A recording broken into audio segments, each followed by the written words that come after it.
আরে মিলাদ শরীফ যত পাঠ করবে তত বরকত হবে, এই জিনিসটা মানুষ বুঝেই না। এই যে আবু দারদার হাদিস শরীফটা, উনি বলতেছেন যে আমি নূরে মুজাসসাম হাবিবুল্লাহ হুজুর পাক সাল্লাল্লাহু ওনার সাথে হযরত আমের আনসারীদের বাড়িতে গেলাম, যে দেখলাম উনি মাহফিলের ব্যবস্থা করছেন, আপনি আশিরাতি ওনার আলাউলাদ সবাইকে জমা করছেন ওখানে। নূরে মুজাসসাম হাবিবুল্লাহ হুজুর পাক সাল্লাল্লাহু আলাইহি ওয়াসাল্লাম ওনার সানাত জমা করতেছেন। উনি যে দুনিয়াতে তাশরিফ আনছেন অমুক দিন এসেছে অমুক দিন বলতেছিলেন। তো নূরে মুজাসসাম হাবিবুল্লাহ হুজুর পাশে দেখলেন, খুব খুশি হইলেন, বললেন ইন্নাল্লাহ ফাতাল্লাকা বাবা রহমা ওয়াল মালাইকাতু কুল্লুহুম ইস্তাগফিরুনা লাকা।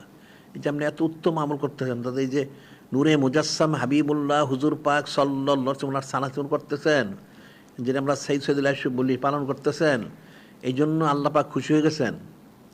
আপনার জন্য ফাতাল আবু সমস্ত রহমতের দরজা খুলে দিয়েছেন, সুবহানাল্লাহ। ওয়াল মালাইকাতু কুল্লুহুম ইস্তাগফিরুনা লাকা, এবং সমস্ত ফেরেশতা আলাইহিস সালাম সবাই সম্মিলিত আপনার জন্য মাগফিরাত কামনা করতেছেন, সুবহানাল্লাহ। এখন রহমত যেমন বর্ষিত হচ্ছে, গুনাহ খাতা মাফ হচ্ছে। এরপরে বললেন যে এটা শুধু আপনার জন্য না, মান ফাআলা ফি'লাকা নাজা তাকা, আপনার মতো যারা করবে কিয়ামত পর্যন্ত, সে যেই হোক উম্মত, তাহলে আপনারা হযরত সাহাবায়ে কিরাম রাদিয়াল্লাহু যেভাবে নাজাত লাভ করবেন, তারাও সেভাবেই নাজাত লাভ করবে, সুবহানাল্লাহ। তাহলে মিলাদ শরীফ ফজিলতটা কি? এখন সানাজিবত করতে হবে, এই তাওয়াল্লুদ শরীফটা এটি তো একটা সানাজিবত, যে এটা মানুষ বুঝে না, আর বিষয় হিসেবে বাংলা কিছু বললো তাহলে তো হয়ে গেল, তাহলে সে রহমত পা লাভ করলো, তার মাগফিরাত হয়ে গেল, এবং তারপর নাজাতের ব্যবস্থা হয়ে গেল, সুবহানাল্লাহ। তাই মানুষ এটা বুঝেই না।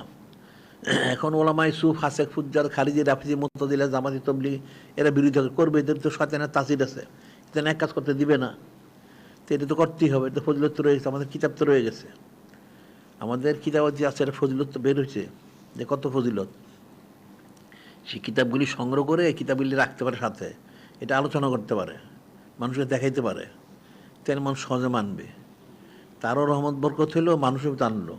আর নূরে মুজাসসাম হাবিবুল্লাহ হুজুর পাক সাল্লাল্লাহু আলাইহি ওয়াসাল্লাম ওনার সানাজর করা মানে তার জিন্দেগি কামিয়াব, সুবহানাল্লাহ।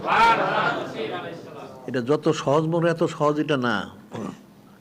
একটা সাধারণ মানুষের পক্ষে নূরে মুজাসসাম হাবিবুল্লাহ হুজুর পাক সাল্লাল্লাহু আলাইহি ওয়াসাল্লাম ওনার সানাজর করা কি সোজা জিনিস?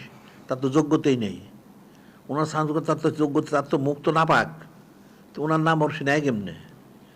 আল্লাহ পাক এবং ওনার হাবিব মাহবুব নূরে মুজাসসাম হাবিবুল্লাহ হুজুর পাক সাল্লাল্লাহু আলাইহি ওনারা তৌফিক দিয়েছেন, এই জন্য এটা হয়েছে, আর কিছু পারত না যেটা, কারণ ওনার নাম বর্ণনার যোগ্যতা তো কারো নাই, তাহলে সানাত দূর করতে গিয়ে এখন আল্লাহ পাক বলেছেন তুয়াজ্জিরুহু ওয়া তুয়াক্কিরুহু তুসাব্বিহুহু বুকরাতান ওয়া আসীলা, বলছেন উনি আদেশ করছেন, সেই জন্য আমরা পারি, আর আমাদের পারার তো যোগ্যতা ছিল না, এটা তো ফিকির করার বিষয় আছে, তো এটা করতে পারলে উত্তম হইল, এগুলি করতে হবে। এখন এর সংশ্লিষ্ট যে কাজগুলি আর হলো আঞ্জুমান যারা করে সবাই সম্মিলিত যেন করে, এখানে নিজের মধ্যে কোনো বিভেদ সৃষ্টি না করে।